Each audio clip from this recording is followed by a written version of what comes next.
Jubilee hills में इंतखाबी माहौल उस वक्त मजीद कशीदा हो गया जब कांग्रेस उम्मीदवार नवीन यादव ने मुहिम के दौरान बीआरएस कायदीन और कारकुनों को खुलेआम धमकियां देते हुए कहा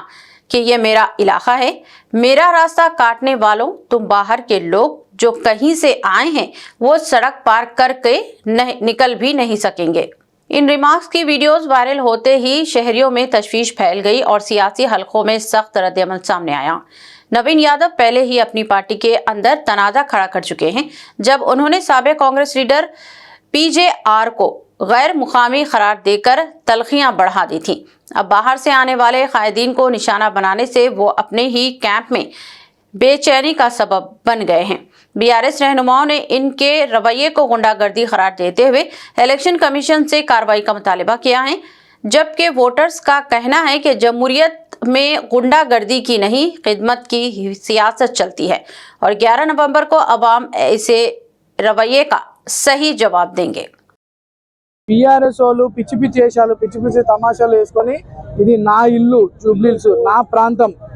మీరు కాదు కదా మీ బాసులు కూడా గల్లీలకి బయటికి పోలేరు అని చెప్పేవాడు కూడా మీ ఇల్లు కూడా మీ గల్లీలు దాటరు మీ ఇల్లు చూడరు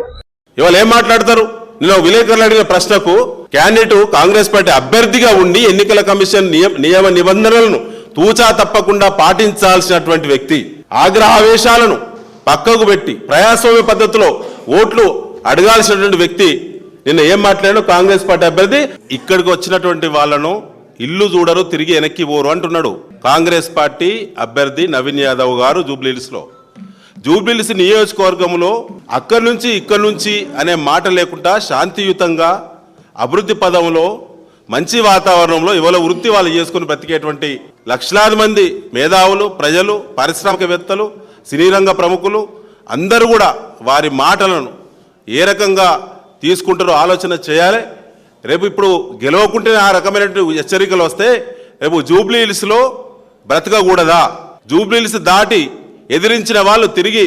ఇంటికి పోరు, గల్లీ దాటరు అనేటువంటి ఒక మరి నవీన్ యాదవ్ ఒక గుండా మాటలను అరాచక మాటలను తీవ్రంగా ఖండించి సరైన బుద్ధి ఎన్నికల్లో చెప్పాలని చెప్పి ఈ సందర్భంగా విజ్ఞప్తి చేస్తా ఉన్నాం।